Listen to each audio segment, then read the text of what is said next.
Welcome to the Unsealing You podcast. I'm Dr. Natalie Luke, and today we're going somewhere most leadership conversations don't have the courage to go. That's into the body, not the strategy, not the productivity system, not the 5 habits of highly effective leaders, the body, because that's where burnout actually lives, in our body. And it's the last place high performers think to look. Here is what I've been sitting with.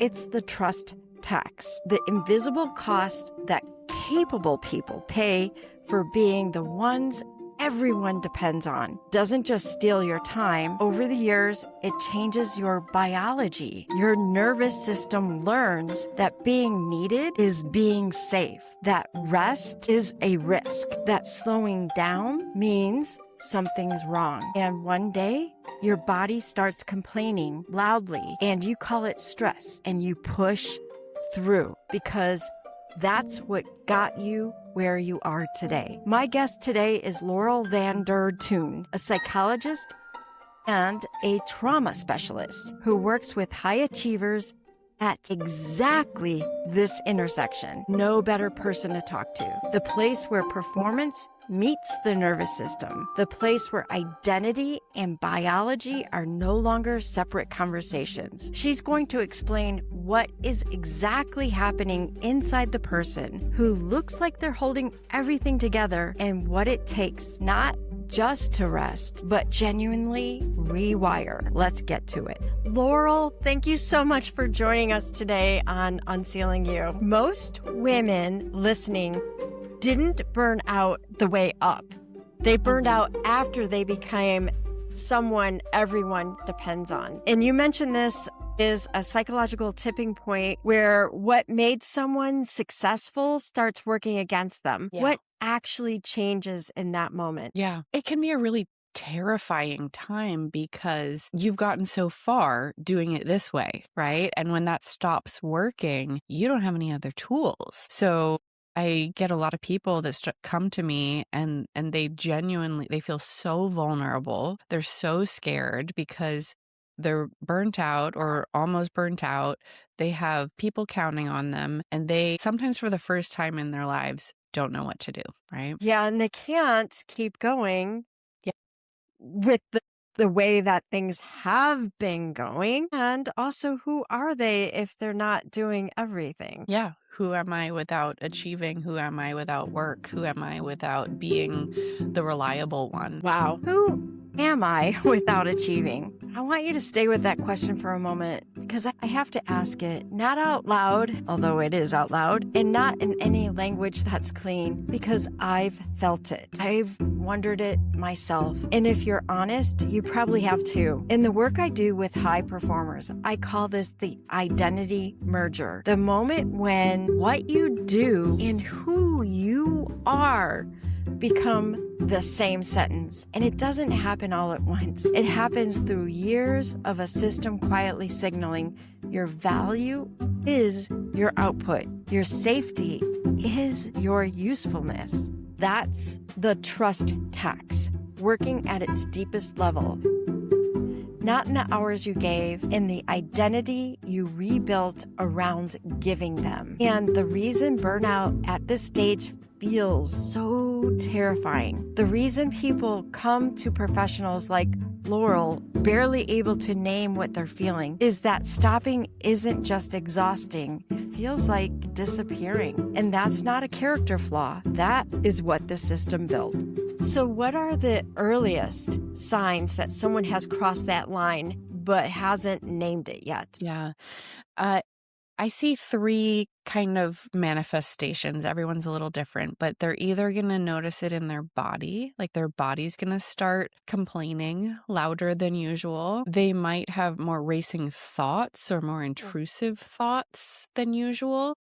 And they might be more emotional and just feel a little more raw than usual. It's usually one of those 3 or a combo of those 3. And it feels subtle at first, but don't ignore it. I know that high achievers are really used to just pushing through and, I'll take care of myself on Sunday or whatever on my, 1 week vacation. But I would encourage you to try and be more finely attuned to what's going on, because your body, your mind, your emotions will tell you. 3 signals: body, thoughts, emotion. And the most dangerous thing about all 3 for the high performer is that they're easy to explain away. Racing thoughts, you have a big project. More emotion than usual, you're tired. Aches and pains, you're not as young as you used to be. High achievers are extraordinarily creative in explaining their symptoms out of existence, because the alternative, naming that something is wrong, feels like admitting that the system has won. And here is what I want you to hear. Noticing it is not a weakness. It's the first act of redesign. The trust tax doesn't care whether you notice it or not. It keeps compounding either way. What naming does, what bringing these signals into a language does, is it gives you a lever. You cannot redesign what was never described. So if you recognize yourself in any of these 3 signals, that's not a problem. That's data. Can you give me an example of what some of the intrusive thoughts might look like? How you might feel it in your body? Yeah, some of those intrusive thoughts, like, I just can't do this anymore, or I'm a failure, or what does this even matter?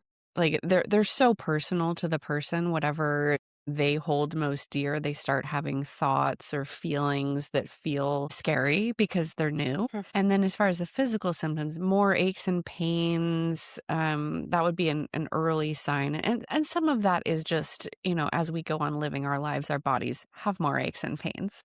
But certainly any new or worsening autoimmune conditions, we particularly want to look at those. The psychoneuroimmunology of trauma and burnout is an area of passion of mine. I know that's like a big nerdy word, but it basically means your mental health has a direct relationship with how active your immune system is. And if your mental health and kind of neurological health is not great and there's a lot of inflammation, you are exponentially more likely to have an autoimmune condition or to have a worsening of an underlying condition like diabetes or asthma or any skin conditions. There's a very direct link. Our current medical system is set up so all the specialties are very siloed. You go to the podiatrist for your foot, you go to the gastroenterologist for your stomach, but everything is so intertwined. So when I say psychoneuroimmunology, it is just how does your psychological makeup manifest in your body and in your immune responses to prolonged stress. Yes, and I can see that. So I want to name what Laurel just did because it matters for this conversation. She described a medical system that is siloed. Specialists who treat the foot, then specialists who treat the stomach, specialists who treat the skin, each in isolation, never asking what connects them. Does that sound familiar? Organizations work in the same way. You have the HR silo, the performance management silo, the L&D silo, and none of them are asking the structural question. Why does the same person keep catching everything that falls? The trust tax operates in the gap between those silos. It is never formally assigned, never officially recognized, and so it's never officially treated. But the body is keeping the score. The autoimmune response, the inflammation, the aches that seem unrelated, those are not separate problems. They are one problem being expressed in every system at once. The organization's failure to redesign became your body's problem to solve. And the body will keep trying to tell you until you listen or until it can't anymore. When we're talking about trauma versus high performance, in my world, high performers are praised for being maybe the calm one or the one that worked the longest or the reliable one or the one who can handle anything. At what point does that stop being a strength?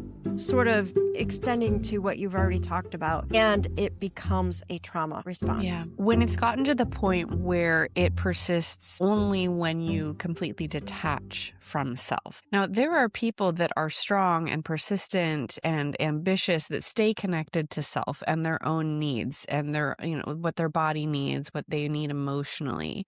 But when you've developed a reputation for being that person, then that identity kind of like supersedes any actual connection and awareness to the body. It becomes skipping lunch is the norm. And listen, I know that skipping lunch is the norm for a lot of people. It shouldn't be, right? But when you feel a profound disconnection from your body, from your emotions, that is the check engine light. So you named skipping lunch, so you no longer feel hungry. Yeah. That sort of thing. What are some other things that you have seen in your patients that shows that they're disconnected? Yeah. Real difficult time settling that, even if they do the bedtime routine, which usually they don't, but, even if they, the lights start dimming and they put away screens and they read for half an hour, which like the ideal, but how many of us actually are able to do it? Even if they do that, they can't settle. Even if they're on vacation, even if they're sitting by the pool with a friend and a drink, like there's still this undercurrent of anxious activity that keeps going. They can logically know they are okay and it's calm and there's nothing that needs their attention, but their body completely disagrees. Yeah. Sitting by the pool, drink in hand, your best friend beside you, and still underneath all of it, something's running. That undercurrent, that low hum of anxious activity that doesn't switch off. In my framework, I call what feeds that hum the vigilance pattern. When you've been the person the system routes everything to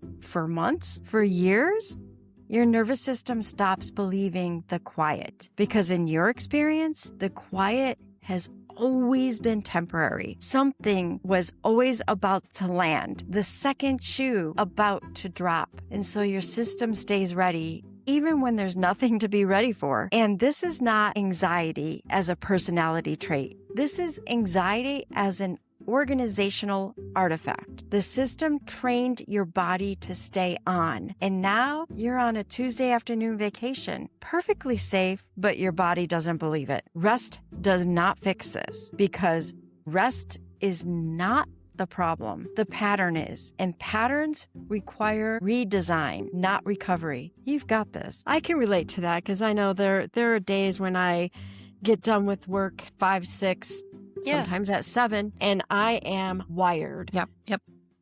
Yeah. Listen, it's fine if it happens sometimes. If it's happening every day, I'm concerned. Yes.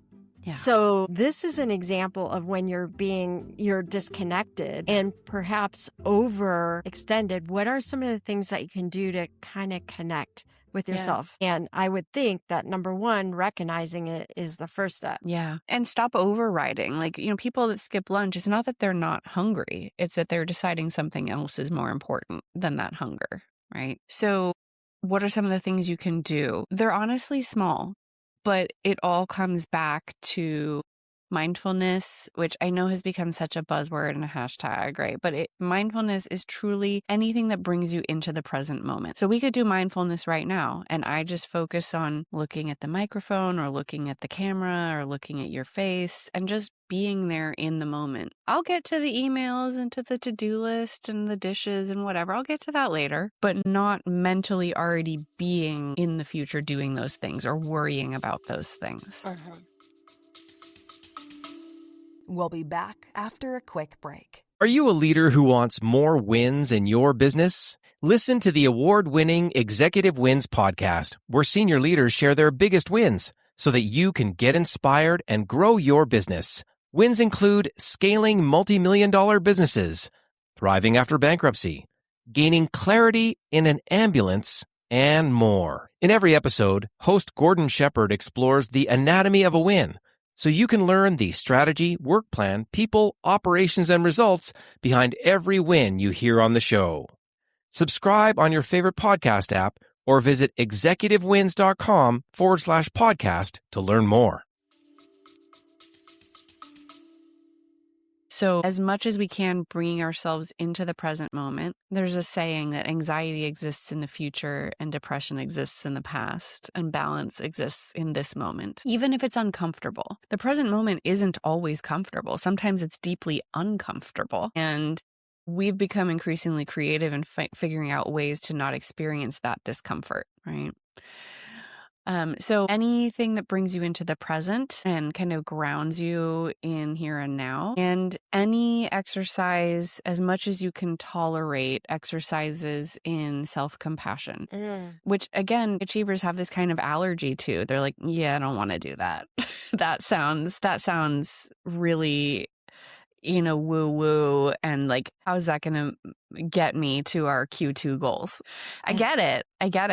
And yeah, if you want to increase your capacity, that's the best way to do it. And I think it's not only the capacity of you, but your team. Yes. Because if you have sort of a self-loathing, which means that, to me, the opposite of compassion, you're probably going to have that same loathing towards the people on your team. Yes. Yeah. Well, I mean, the saying, as above, so below, your attitude towards yourself, towards work, towards balance, towards meeting your own needs, they pick up on it. They absolutely know. And sometimes the most powerful thing you can do is say, hey, you know what? I know we had a meeting set for 2. I haven't eaten. I'd like to start at 2:10. See you then. Yeah. That is leadership. Yeah. Right? And Yeah. it communicates a lot Yes. to your direct reports. Like, hey, I care. Did you eat? Right. It's funny. When I was acting as a sales leader, the fastest way for me to be upset with you is if we don't go eat lunch. If we work through lunch, it's not good. my sugar level, I'm going to be cranky. Yeah. And you don't want me cranky at you. So No. let's eat.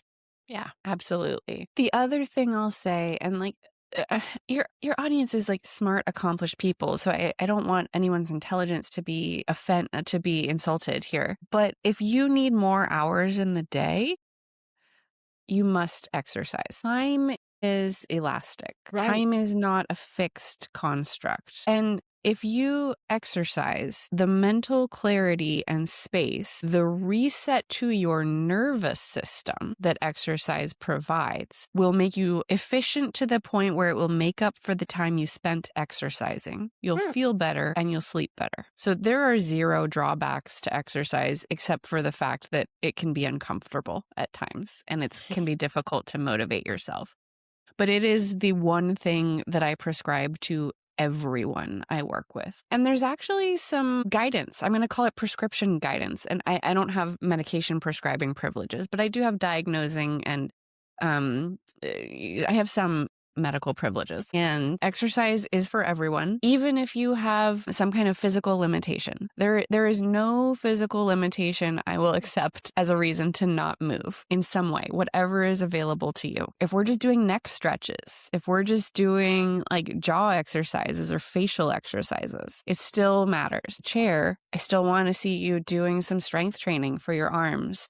Right? If your arm is in a sling, let's do some squats, right? And of course, there are certain times where a medical professional would tell you not to, like post-op or your body adjusting, but prescription guidance on what type of exercise to do. There's actually some great research on this. If you are someone who skews depressed or kind of like a low numbed nervous system, bad news is the prescription is cardio. Getting your heart rate up, getting your blood flowing, kind of up leveling your nervous system. And it's highly effective. It outperforms prescription antidepressants if you consistently exercise and do cardio if you're depressed.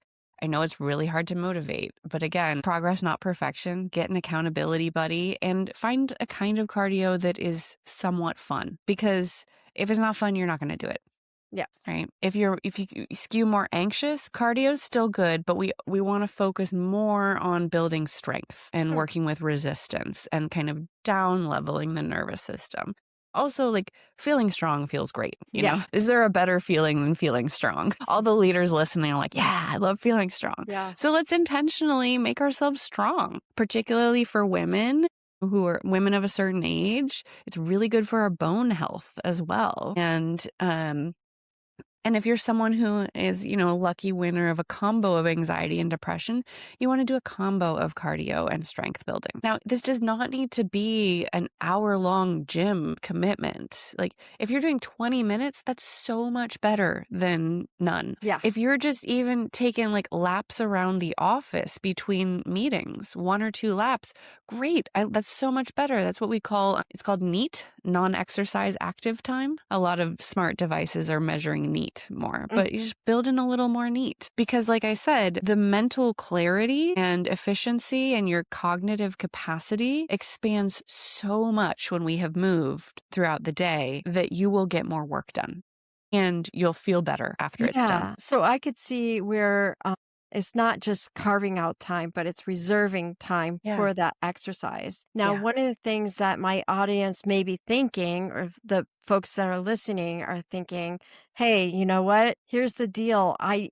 may find it difficult to carve out that time because responsibility keeps finding me. I get it. How do you as what would you recommend to that high achieving person to get to that exercise? And what's happening psychologically that makes them want to keep picking up these responsibilities? It's a default. It is a nervous system pattern. Like, you get that ping, you get that Slack message, and then it's a subconscious choice that you are going to respond. That's the priority. You can change your priorities, but you don't have to. I'm not here to tell anyone to care about work less. Of course not. People care about their work. I love my work. I care very deeply about it. I don't want to prioritize it less. I do have great boundaries with it, which makes it very sustainable for me. But I love my treadmill desk. And that is the first thing I do. I'm one of those annoying people. I don't have the phone in the bedroom. I wake up and get my breakfast smoothie, maybe spend a few minutes on my balcony, truly before I pick up my phone. All that before I pick up my phone, which is, all of 3 minutes to like get a breakfast smoothie and sit outside for a second.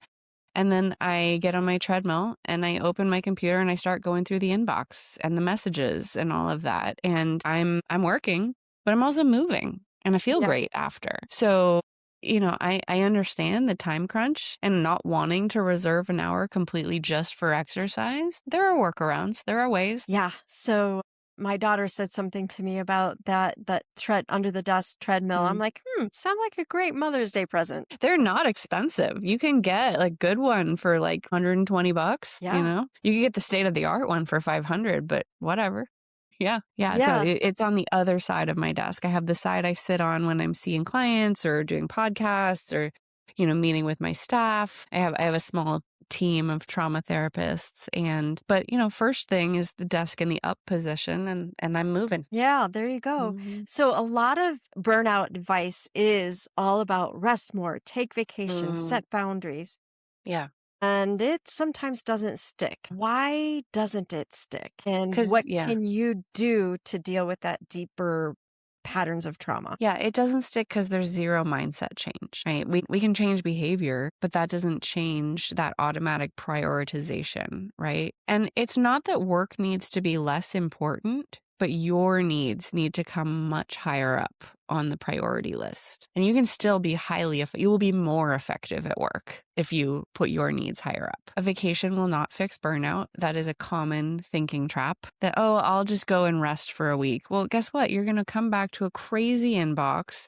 Something will have happened while you're gone, and your nervous system will go right back into the pattern of fight or flight that it's always been in, and there will be no change. I'm not saying that week's not enjoyable. That week was probably great, but that it wasn't the solution to the problem. Yeah, so I can see as a person, we're always working within a system. So we have to change our system, and then hopefully the broader system changes as a result of our changes. Have you seen that with your clients at all? Yeah. I mean, systems theory is very useful modality in therapy. It's not just you. It's the family you grew up in. It's the family you created. It's the culture of your workplace. It's the community where you live. It's the governing bodies that influence laws and enforcement of certain ideals where you live or don't, looking yourself in a system, it's really easy to see how we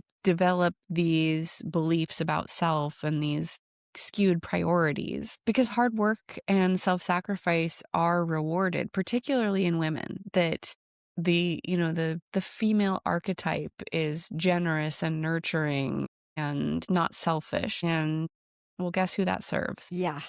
Yeah. Not the woman. No. So, I mean, everyone's heard the adage, you put on your own mask before helping others. And it really is that way, but it's really not that simple, because everyone's going to need different forms of self-care and self-nurturing and prioritizing of self at different seasons of their life. It could be that you want to focus on eating more nutritious food. So maybe you start with committing to eating lunch every single day. That's it. Let's start with that. And once that habit is routinized and solidified, then we go to the next thing.